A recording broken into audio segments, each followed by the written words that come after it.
जेनिसरीज ये वो फौज थी जो उस्मानियों को बड़े से बड़े मैदान में फतह हासिल करवाई और इनका हर जंग में अव्वल रोल होता। जब जेनिसरीज की बुनियाद डाली गई तब ये अपने वक्त की मॉडर्न फौज थी, लेकिन देखते ही देखते इनकी ताकत इतनी बढ़ गई। ऐसा कहा जाता है कि कोई भी सुल्तान अगर उनकी बात ना माने तो उसे तख्त से उतार देते और दूसरे को तख्त पर बैठा देते। लेकिन ये खत्म कैसे हुई?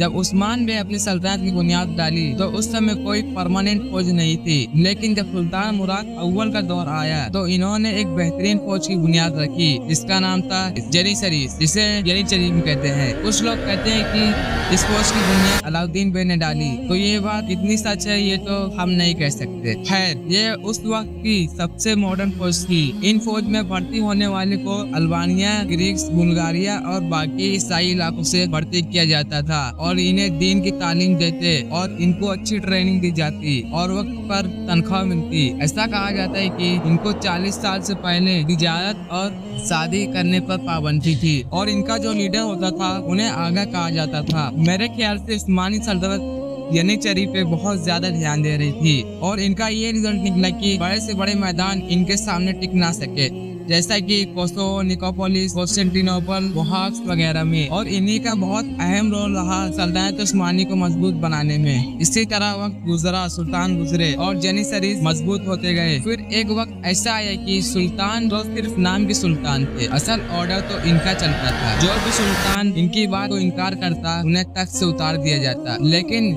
जेनिसरी अपने अरूज पे पहुंच चुकी थी और अब सवाल की तरफ आ रही थी, क्योंकि 18 सेंचुरी आते आते तक मगरबी सल्तनत बहुत मॉडर्न हो चुकी थी और यहाँ जेनिसरी अपने वही हथियार और तरीके इस्तेमाल करती आ रही थी जो पहले आ रही थी। साफ लफ्जों में कहूँ तो जेनिसरी वक्त के हिसाब से अपडेट नहीं हुई और अब बहुत देर हो चुकी थी। फिर दौर आया महमूद दोयम का और ये जेनिसरी को अपडेट कर रहे थे, लेकिन जेनिसरी ने बगावत कर दी। इसके बाद महमूद दोयम ने ऐलानी जंग कर दिया, जिसमें ज्यादातर जेनिसरी मारे गए और जो बच गए उन्हें या कैदी बना लिया गया या फांसी दे दी गई। इसे ऑस्पिशियस इंसिडेंट के नाम से जाना जाता है। इसे और बेहतर तरीके से समझने के लिए आप रिसर्च कर सकते हैं।